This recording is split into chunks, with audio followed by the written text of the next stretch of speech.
दुलाराय बर' हारिमु आफाद जोनोम जानायनि उनाव जोंनि बर'नि जे हारिमुफोर बे हारिमुफोरखौ जेरैखि जायाब्लाबो रैखाथि होनो फिन बुरखांफिननो आरो बेखौ अराय गोजोर लाखिनो थाखाय आरो मालायफोरनोबो मिथिहोनो थाखाय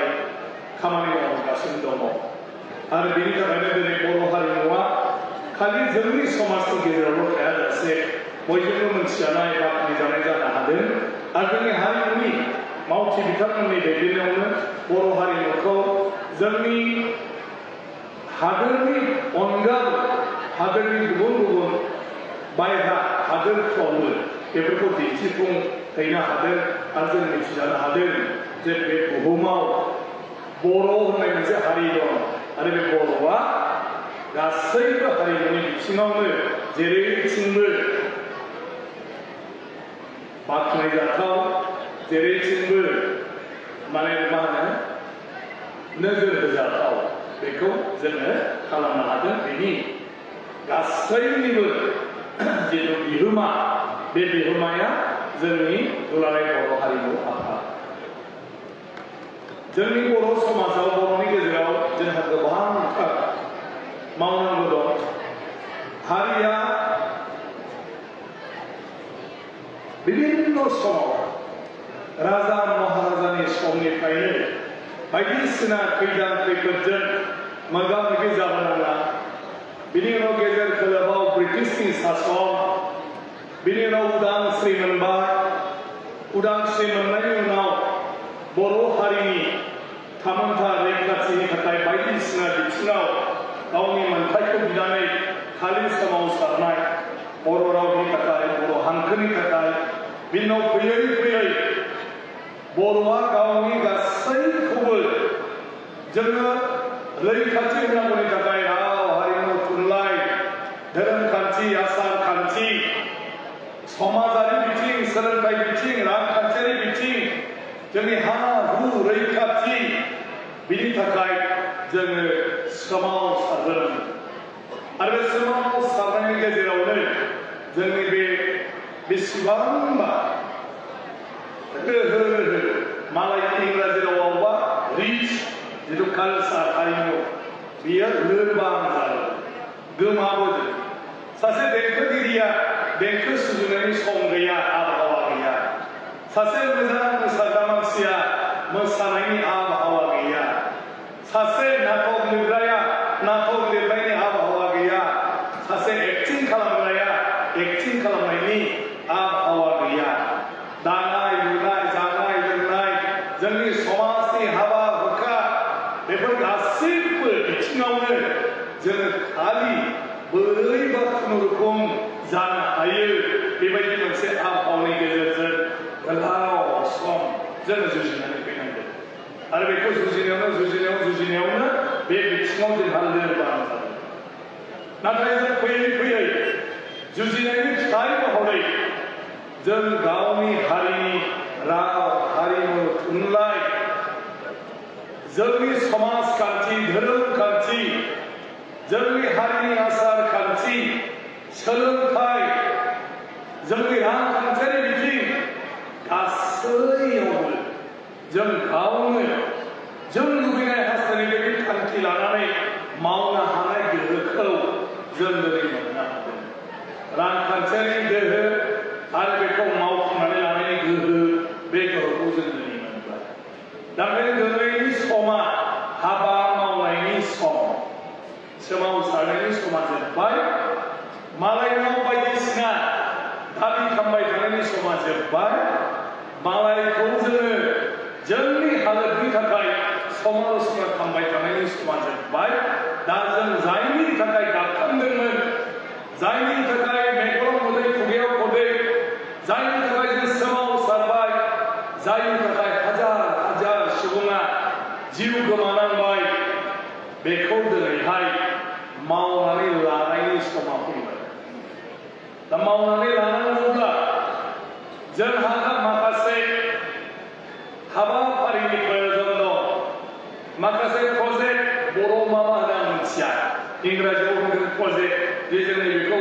ओरै खालामनानै ओरै लेभेलाव लाबोनोसै बेबायदि माखासे प्रजेक्ट जोङो दा बानायनांगौ आरो बे प्रजेक्टखौ जोङो दा मावफुंनो थाखाय जोंनि रोंगौथि गोनां मानसिफोरखौ जों नागिरनांगौ जे बे बिथिंनि खामानिखौ जोङो जुदि मावफुंनांगौब्ला जोंनाव रोंगौथि गोनां मानसि सोर बबाव दं बोरायनानै दं ना बुरिनानै दं ना सोरबा गुदि मानसिया गैयाब्लाबो बेजों थाफानानै मोनथिनाय मानसि दं बे मानसिफोरखौबो जोङो नागिरनानै लानानै जोङो जोंनि जिथु हाबाफारि बेखौ जोङो मावफुंनो दिनैहाय नाजानांगौ आं बुंबाय थायो जोंहा दा जेबो आंखाल गैया साननायनि सिन्थानि आंखाल आरो जों मा मावगोन बेखौ थांखि लानायनि आंखाल आरो बे थांखिखौ मावफुंनांगौनि थाखाय जोंहा मोनसे मडेल नांगौ प्रजेक्ट नांगौ जों बेखौ मारै मावफुंनो बाखि जोंहा दिनै गोहो दं मोनसे खोथा बुंबाय थायो राजखान्थियाव सोर मा बुंलायो गावबा गावनि थाखाय बे आलादा बाथ्रा बे राजखान्थिगिरिनि बाथ्रा आरो जोंहा समाजखान्थिजों नायनांगौ जे जोङो बे जोंनि बर' राव हारिमु बायदिसिनानि खामानि मावनो थाखाय बेखौ फोथांनो थाखाय बेखौ बुरखांनो थाखाय बेखौ रैखाथि होनो थाखाय बेखौ फोसावनो थाखाय आसामाव माब्लाबाबो सम्भब नङा आसाम सरकारा जोंनो बेखौ माब्लाबाबो होनो हाया होननानै जोंनो बिनि मोन्थायखौ होनांगौ बे मोन्थायखौ बिनियावनो आसामनिफ्राय आलादा जोंनो गाव खुंथाय गोहो आलादा रायजोखौनो होनांगौ बेसिम जों फैयो आरो जोबनायाव सेन्ट्रेल गभर्नमेन्ट आरो आसाम गभर्नमेन्ट स्टेट गभर्नमेन्ट बिथांमोनहा आलादा रायजोखौ होनो हायाब्लाबो बर'फोरनि थामोनथा रैखाथिजों लोगोसे गावनि हारिनि राव थुनलाइ धोरोमखान्थि आसार खान्थि हारिमु जोंनि रांखान्थियारि जोंनि राजखान्थियारि जोंनि सोलोंथायारि गासै बिथिंखौबो गावनो नायनो हानाय गावनो प्लेनिं पलिसि लानो हानाय गावनो मावनो हानाय आरो बिनि थाखाय नांगौ रोखोमनि थाखा फैसा गावनो बाहायनो हानाय बे गोहोखौ आलादा रायजो नङालासे 6थि सिडुलनि बड'लेण्ड टेरिटरियेल काउन्सिलावनो होनोसै होननानै बड'लेण्ड टेरिटरियेल काउन्सिलाव होदों जिदिननिफ्राय बड'लेण्ड टेरिटरियेल काउन्सिला जागोन बिनि उनाव बिनि खुंथाय गोहोखौ गथायना होदों बड'लेण्डनि मानसिफोरनो जोंनि दैदेनगिरिफोरनो मानव गेदेर हाग्रामा महिलारि बिथांनि दैदेननायनिफ्राय लानानै दिनै मानव गेदेर प्रमद बर' बिथाङा बे बड'लेण्ड टेरिटरियेल काउन्सिल बे सरकारखौ दैदेनगासिनो दं आरो बे सरकाराव 40था डिपार्टमेन्टनि गोहो होदों जेराव राव थुनलाइनि थाखाय लेंगुवेज डिपार्टमेन्ट मोनसेया जाहैबाय गासै हारिमु अभारअल नोंनि जानाय लोंनाय गाननाय जोमनाय आगर आखाइनिफ्राय लानानै नोंनि समाजखान्थि समाजनि आसार खान्थि धोरोम खान्थि बे गासैखौबो मावनो हायो हारिमु कालचार डिपार्टमेन्ट बिनि उनाव जोंनो मा होबावदों थियेटार डिपार्टमेन्ट जोंनो मा होबावदों सिनेमा डिपार्टमेन्ट आरो बेखौ मावनो थाखाय सरकारा जोंनो मा होदों आसामनि बाजेट आरो बे बाजेटनि मोनसे खोन्दो बे जायगानि सुबुं सानखोखौ नायनानै फ्राय 400 कौटि टाकानिफ्राय 2005 मायथाइनिफ्राय जुरिनानै फैयै देग्लाय बेसेबां मोनथिगौ 1143 कौटि टाका बड'लेण्डनो हरदों जे नोंस्रा मा नांगौ नोंसिनि गोसो बायदि पलिसि लानानै मावनानै ला एक्सक्लुसिभलि बर'फोरनिल' नङा बे बड'लेण्ड ओनसोलनि थाखाय गावनि सिन्था मथे खामानि मावनो हानायनि गोहो बेवहाय आसाम सरकार आरो दिल्ली सरकार सेन्ट्रेल सरकार बेनिफ्राय जेबो बाधा गैया बबे खामानियाव बेसेबां फैसा गारो आरो बबे खामानिखौ माबायदि मावनानै लायो दा अब्ला बिनि उनाव जोंनि सरकारा मावनांगौब्ला अब्ला जोंहा सायाव मोनसे बिखान्थि थानांबाय प्लेनिं परिकल्पना बेखौ मावनायनि थाखाय पलिसि थानांबाय बिनि उनाव जोङो स्किम बानायनांबाय प्रजेक्ट जों मा नांगौ बर' हारिमुनि थाखाय खाम सेरजा सिफुं जथा बेवहाय साफ्रोम बर'आनो आखा फाखा जानांगौ साफ्रोमबो लाइमोनानो खाम दामनो रोङै थानो मोना साफ्रोमबो लाइमोनानो सिफुं दामनो रोङै थानो मोना साफ्रोमबो लाइमोनानो सेरजा दामनो रोङै थानो मोना अब्ला बिनि थाखाय माबा लार्निं सेन्टार ट्रेनिं सेन्टार आरो जायफ्रा बैसो बारग'बाय सोरखौ फोरोंनो थाखाय जोङो बिदि सर्ट टार्म कर्स 6 मास खाम फोरोंनाय 6 मास सेरजा फोरोंनाय गोसो जानाय मानसिफ्रा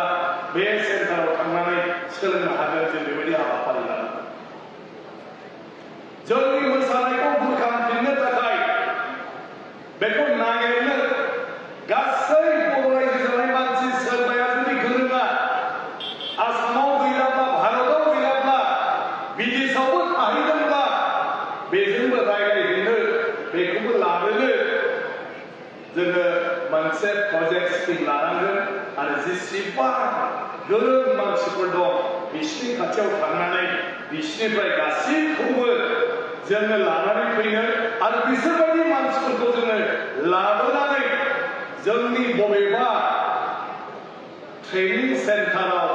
रिसार्च सेन्टाराव फैहोनानै खामानि मावहोनाय बेबायदि मोनसे प्रजेक्ट जों लानांगोन आरो बे प्रजेक्टआव जुदि 5 कोटि थाखा नांगौबा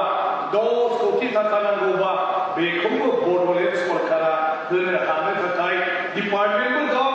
आरो जोंनो बड'लेण्डखौ जेब्ला होदों बेवहाय लिरखानानै दं बड'लेण्डनि थांखियानो जाहैबाय बर' हारिनि राव थुनलाइ धोरोमखान्थि आसार खान्थि समाजखान्थि बिसोरनि रांखान्थि राजखान्थि बे गासैखौबो प्रिजार्भ खालामनो थाखाय सिकिउरिटि होनो थाखाय डेभेलप खालामनो थाखाय आरो बेखौ एक्सप'जार खालामनो थाखाय लिरखानाय दं रावहाबो बेयाव बादा गैया बड'लेण्डआ स्पेसियेलि बर'फोरनि